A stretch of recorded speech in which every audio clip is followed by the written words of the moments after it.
Welcome to the Deep Dive. Today we are going into, well, some pretty intense territory. We're doing an astrological deep dive into infidelity. It's a heavy topic. It is, and the discovery of an affair is just devastating. Shatters trust, and usually we look at things like communication breakdowns, maybe some pathology.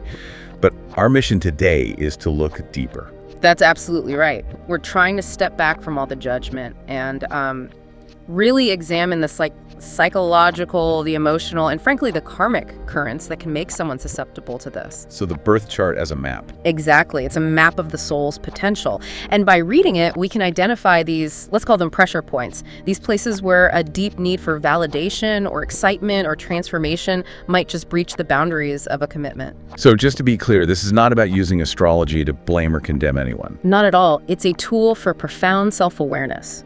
If you can understand your own predispositions, you have a much better chance of navigating them consciously. Okay, so where do we start? We're focusing on the critical planetary players, Venus, Mars, and the heavy hitters like Pluto, and also the key houses, the 5th, 7th, and 8th. The goal is to understand why this really painful script might get activated in someone's life. All right, let's unpack this.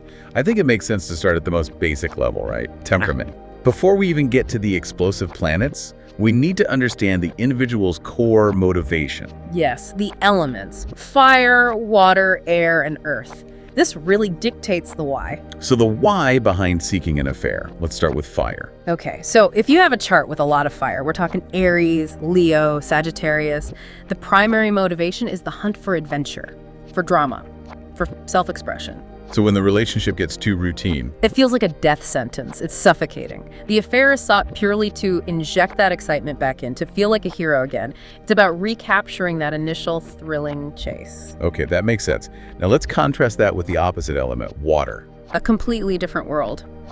For water signs, Cancer, Scorpio, Pisces, it's all driven by the need for profound emotional connection, a merger.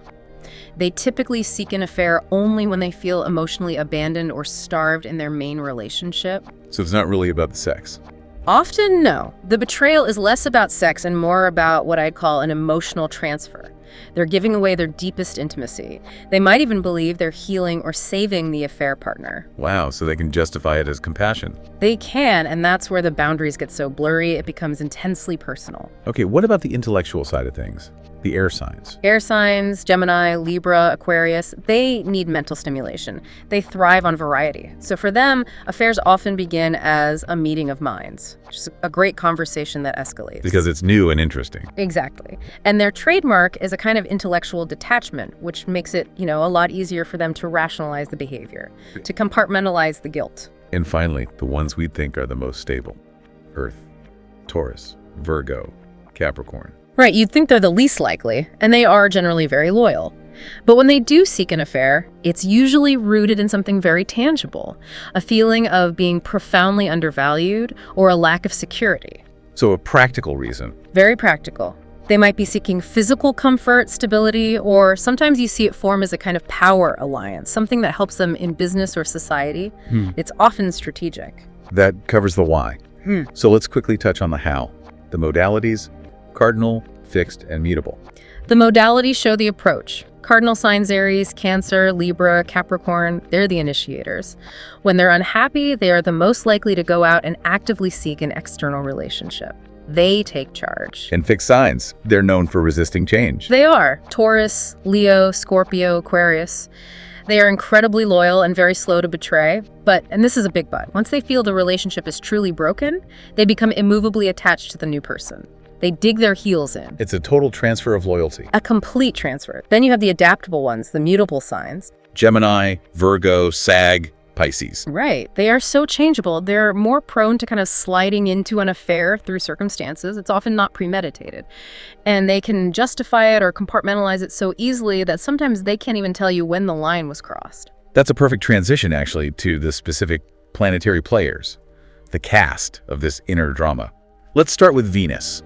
The planet of love, values, the style of the affair. Venus really sets the whole tone. So if you have Venus in Aries or maybe tightly conjunct Mars, the whole point is conquest. The thrill of the chase. It's all about the thrill. It's impulsive, usually short-lived. The excitement is the entire point.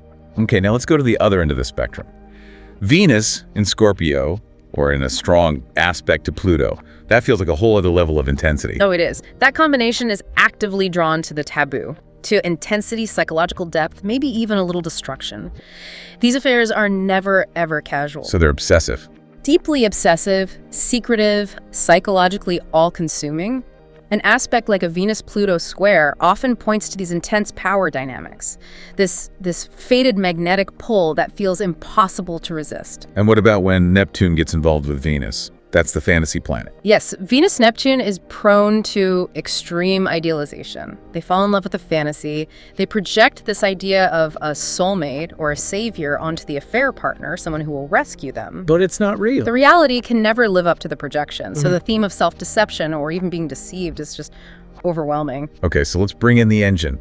Mars, drive, sexual energy, action. How does Mars act out a betrayal? Mars tells us how they do it. For instance, if you see Mars in Libra, or maybe aspected to Venus, the affair can actually be a tool. A tool for what? A passive-aggressive one. They can't assert their needs or their anger directly in the main relationship, so the affair becomes this back-channel way to act out all that frustration. Without a direct confrontation. Yeah. And when Mars links up with Uranus, Mars-Uranus. That's the rebellious streak in its purest form.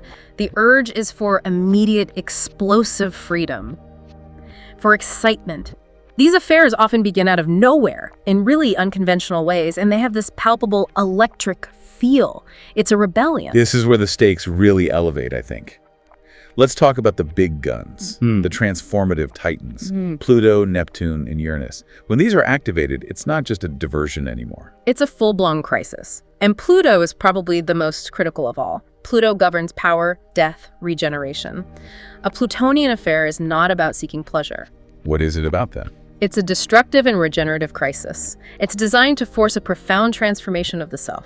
The person is forced to confront their own shadow, their powerlessness, their deepest fears. The affair is a wrecking ball. A wrecking ball to the old life. Exactly. It destroys the old structure to make way for a new self. It sounds incredibly painful, but for the person in it, it often feels mandatory, like it had to happen. Okay, then we have Neptune, the planet of illusion. Neptune just blurs all the boundaries. An affair under Neptune's influence often begins as a spiritual connection. You know, this is the one person who truly understands my soul. The ultimate escape fantasy. It is. The danger is that the individual is completely blind to the reality of the affair partner.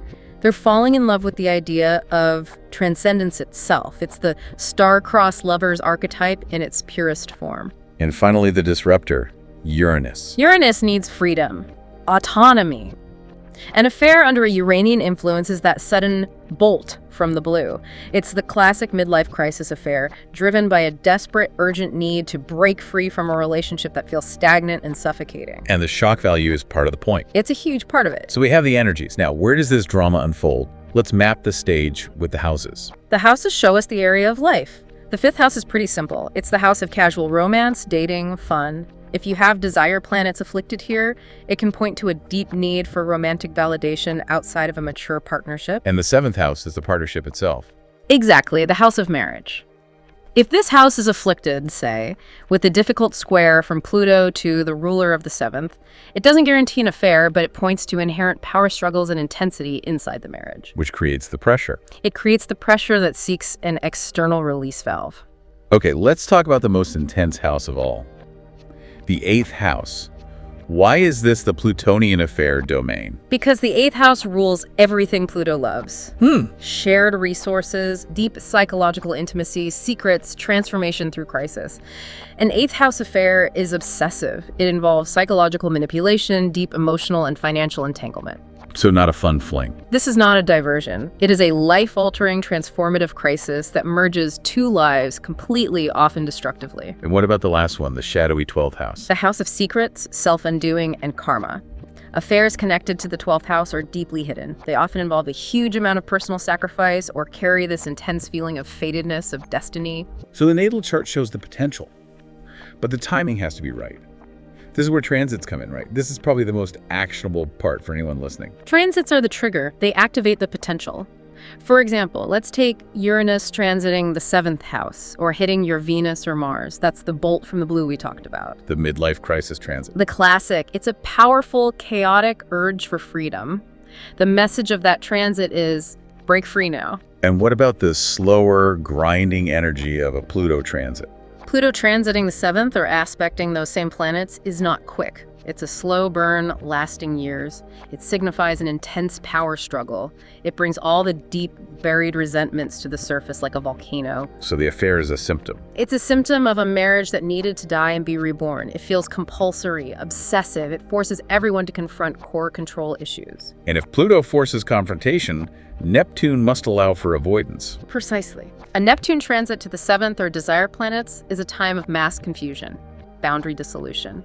You meet someone who seems to be your perfect soulmate. The soulmate illusion. Exactly. The danger is being completely blind to reality. There's usually a massive, painful disillusionment when the Neptunian fog finally lifts. We also have to mention the big one, the Saturn return. Yes, around age 29-30, and again at 58-59. The Saturn return is a period of ultimate accountability.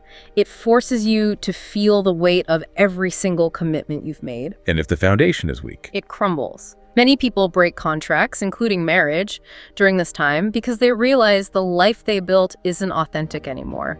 The affair becomes the escape hatch. Okay, let's talk karmic baggage. The South Node, the patterns we're here to move beyond. The South Node in the 7th house points to a soul history of defining yourself through a partner. In this life, there's this unconscious tendency to feel incomplete when you're single. So they might stay in a bad relationship just to have one. Exactly. The role of partner is what feels safe, even if the person isn't right. Now, if the South Node is in the 8th house, That sounds intense. it is. It suggests a past saturated with betrayal, obsession, power dynamics. The soul can unconsciously recreate these high drama scenarios, the cheating, the secrecy, because that intensity feels strangely familiar. Even if they hate it. Even if they consciously hate it, the lesson is learning to find empowerment without needing a crisis. One last piece. Synastry. The chemistry of the affair itself often feels so faded, so powerful. Why is that? Because the charts of the two people involved often feature this explosive blend of desire and compulsion. When one person's Pluto is conjunct the other person's Venus or Mars, it creates an immediate magnetic pull that just overrides all logic. It feels like destiny. It feels like destiny because their deepest shadow needs, their Pluto, are being lit up by the other person's core desires. It's literally an irresistible energy. So it's clear these events are so much more than simple malice. They're a confluence of natal pressures, triggering transits, and this overwhelming chemistry. Absolutely. They point to profound unmet needs, a deep thirst for transformation, or a necessary confrontation with your own shadow. Astrology just gives us the language to understand the source code of that chaos. So what's the ultimate value here for someone listening, whether they're trying to understand a betrayal or their own drives? The value is awareness.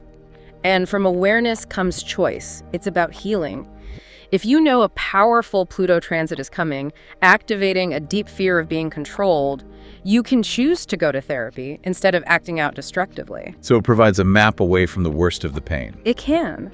Recognizing a Neptunian pattern of idealizing partners can help you build better boundaries. The birth chart is a map of your soul's journey with all its challenges. And an affair, from this perspective, isn't just a tragedy. It can also be seen as a painful but potent catalyst. A crisis that forces a complete reevaluation of your values, your commitments, and your very self. The journey through that is, of course, incredibly tumultuous. But the goal, it seems, is greater consciousness. A painful restructuring that aims to refine who you are and what you genuinely need to be whole. Something to consider as you reflect on the powerful forces that shape all of our choices.